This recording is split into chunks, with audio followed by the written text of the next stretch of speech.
चीजों को ध्यान से पढ़ें। स्वागत है आपका ब्रेक के बाद। गाजा में हमास और इजराइल के बीच जल्द युद्ध विराम हो सकता है। अमेरिका, जॉर्डन और कतर की मध्यस्थता में चल रहे इस संघर्ष विराम समझौते पर दोनों पक्ष लगभग राजी हो गए हैं। ये दावा कतर की ओर से किया गया है। इस सबके बीच संघर्ष विराम समझौते का रोड मैप भी मीडिया में लीक हो गया है। ये रिपोर्ट देखिए। हमास की घुप अंधेरी सुरंगों में जबरन ठूंस दिए गए इजरायली नागरिकों की रिहाई और गाजा पर बरसते बमों के जल्द रुक जाने की संभावना बढ़ती जा रही है। बंधकों को छोड़े जाने के बदले संघर्ष विराम के लिए इजराइल और हमास के बीच समझौते की शर्तों को अंतिम रूप दिया जा रहा है।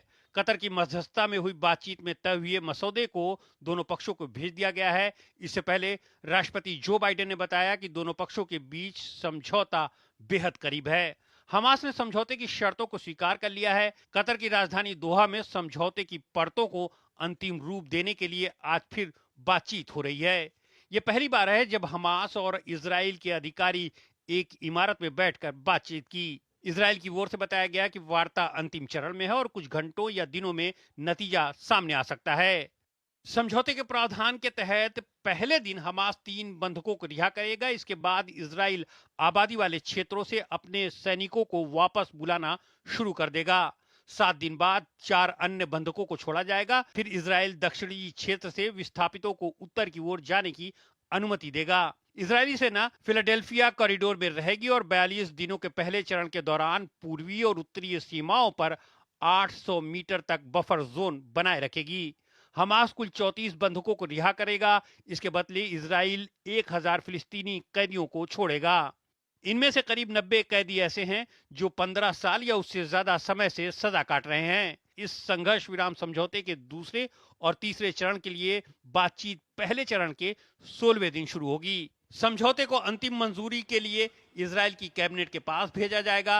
राष्ट्रीय सुरक्षा मंत्री इतमार बेन गिविर ने सरकार की तरफ से युद्ध विराम समझौते पर सहमति जताने की सूरत में इस्तीफा देने की धमकी दी है। उन्होंने वित्त मंत्री से भी अपने साथ आने की अपील की है। अब देखना होगा कि कैबिनेट से समझौता प्रस्ताव पास हो पाता है या नहीं। उधर अमेरिकी नवनिर्वाचित राष्ट्रपति डोनाल्ड ट्रंप ने पहले ही चेतावनी दी है कि अगर 20 जनवरी को उनके पदभार ग्रहण करने से पहले बंधकों को रिहा नहीं किया गया तो सब कुछ तबाह हो जाएगा।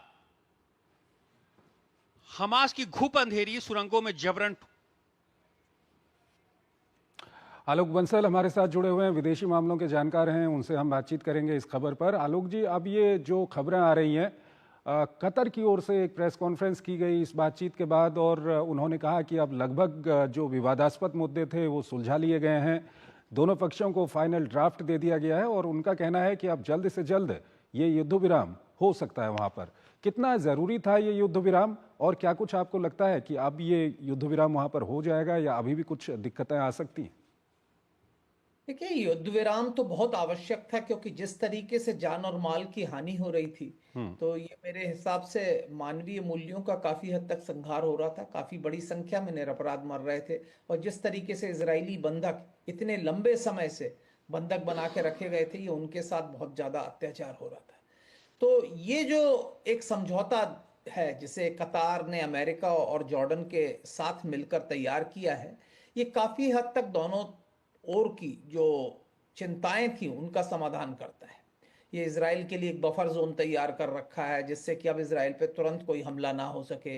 इजरायली बंधकों को छोड़ने का इसने रास्ता अख्तियार किया है और साथ ही साथ जो फिलिस्तीनी बंधक, उनमें से कई ऐसे हैं जो बहुत लंबे समय से इजरायली जेलों में बंद हैं, तो उनको छोड़ने का भी प्रावधान रखा है।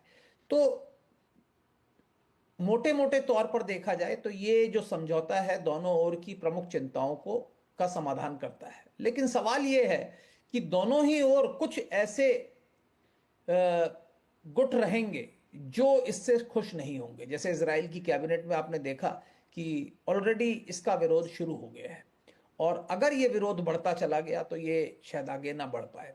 उसी तरीके से हो सकता है कि हमास से भी कोई ब्रेकअवे फैक्शन निकल जाए या कोई और अन्य गुट फिलिस्तीनियों के हों जो इस समझौते का विरोध करें, कि उनको लगे कि इसमें जो है फिलिस्तीनी आकांक्षाओं को पूरा नहीं किया जा रहा। और इन सब के ऊपर जो ट्रंप का दबाव है कि ट्रंप के आने के बाद क्या होगा, ये सोचकर और भी ज्यादा एक दबाव सा बना हुआ है, एक मानसिक दबाव बना हुआ है इनके ऊपर। तो ये कहना कि ये समझौता पूरी तरह से हो जाएगा, मेरे ख्याल से अभी थोड़ा प्रीमेच्योर है। लेकिन एक बहुत बड़ी उम्मीद आज दिख रही है इस समझौते के माध्यम से, जिसका मसौदा आपने बताया।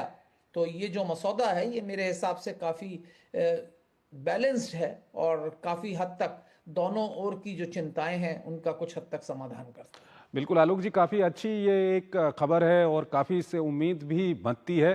भारत उन देशों में है जो काफ़ी लंबे समय से ये बोल रहा था कि भाई आप आपस में बैठिए, बातचीत कीजिए, और युद्ध किसी चीज़ का समाधान नहीं है, बातचीत और डिप्लोमेसी समाधान है। भारतीय प्रधानमंत्री नरेंद्र मोदी कई बार इस बात को बोल चुके थे और अब ये जो खबर आ रही है वाकई एक अच्छी खबर है। लेकिन इस सब के बीच एक सवाल, जैसे कि आपने भी बताया कि दोनों तरफ कुछ ऐसे लोग हैं, जैसे अभी इजरायली कैबिनेट के एक मंत्री के बारे में हम बता रहे थे कि उनका ये कहना था कि अगर ये युद्ध विराम होता है तो मैं अपना पद छोड़ दूंगा। ऐसे ही दूसरे पक्ष में भी इस तरह के लोग हो सकते हैं। तो ऐसे में जो बाहरी दबाव है, जो बाहरी अंतर्राष्ट्रीय दबाव है, वो किस तरह का है, वो कितना कारगर होगा? देखिए, बाहरी अंतर्राष्ट्रीय दबाव विशेषकर राष्ट्रपति बाइडेन के एडमिनिस्ट्रेशन का तो इजराइल के ऊपर काफी है कि आपको जो है युद्ध विराम के लिए आगे बढ़ने की आवश्यकता है और युद्ध विराम आना चाहिए। लेकिन इसका कितना असर होगा ये कहना मुश्किल है। किसी भी राजनीतिज्ञ के लिए अगर लगता है कि जनसाधारण और जन आकांक्षाएं जो है इस अकॉर्ड के खिलाफ है, तो उसके लिए एक अच्छा मौका बन जाता है कि इस समय अपने पद को छोड़ दे और लोगों को इस तरीके से भड़काने की कोशिश की जाए। क्योंकि हर जगह आप देखेंगे कि कुछ चरमपंथी राजनीतिज्ञ होंगे दोनों ही तरफ, जो चाहेंगे कि इस जंग से अपना फायदा बनाएं, अपनी रोटियां सेक सकें और लोगों को भड़का सकें। तो अब ये निर्भर करता है कि क्या होता है आगे, कितने लोग उनके साथ जाते हैं, ये कहना थोड़ा अभी मुझे मुश्किल लग रहा है। लेकिन जैसे मैंने कहा कि ये संभावना प्रबल है। इजराइल में तो आपने देख ही लिया, हमास चूंकि एक आतंकवादी संगठन है, वहां पे इस तरीके की चीजें तुरंत आपको नहीं सुनाई पड़ेंगी। हो सकता है समय के बाद ये पता चले, तो हमें देखना पड़ेगा इसके बाद। इस सब के बीच एक सवाल ये भी आता है कि जिस तरह से ये कदम उठाए जा रहे हैं और हम देख रहे हैं कि अचानक पिछले एक हफ्ते में जो बातचीत है, जो संघर्ष विराम की बातचीत है, वो काफ़ी तेज़ हुई है। तो अंतर्राष्ट्रीय दबाव और साथ ही साथ क्या इजराइल को लगता है कि उसने अपने मिलिट्री जो ऑब्जेक्टिव है वो पा लिए हैं?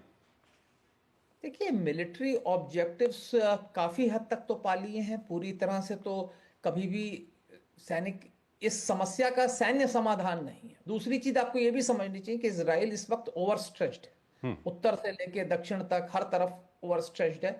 और इजराइल एक छोटा राष्ट्र है, उसके जो संसाधन है वो भी सीमित है। तो उसके लिए भी आवश्यक है कि एक समाधान हो, क्योंकि आप कब तक लड़ सकते हो, आपकी अर्थव्यवस्था, आपके संसाधनों पर भी एक दबाव बन रहा है।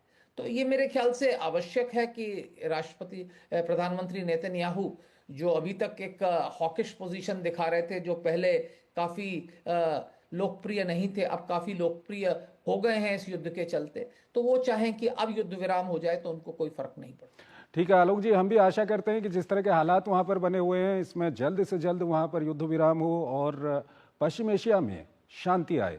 बहुत बहुत शुक्रिया आपका हमारे इस कार्यक्रम में जुड़ने के लिए और तमाम जानकारियां, महत्वपूर्ण जानकारियां हमारे दर्शकों के साथ साझा करने के लिए।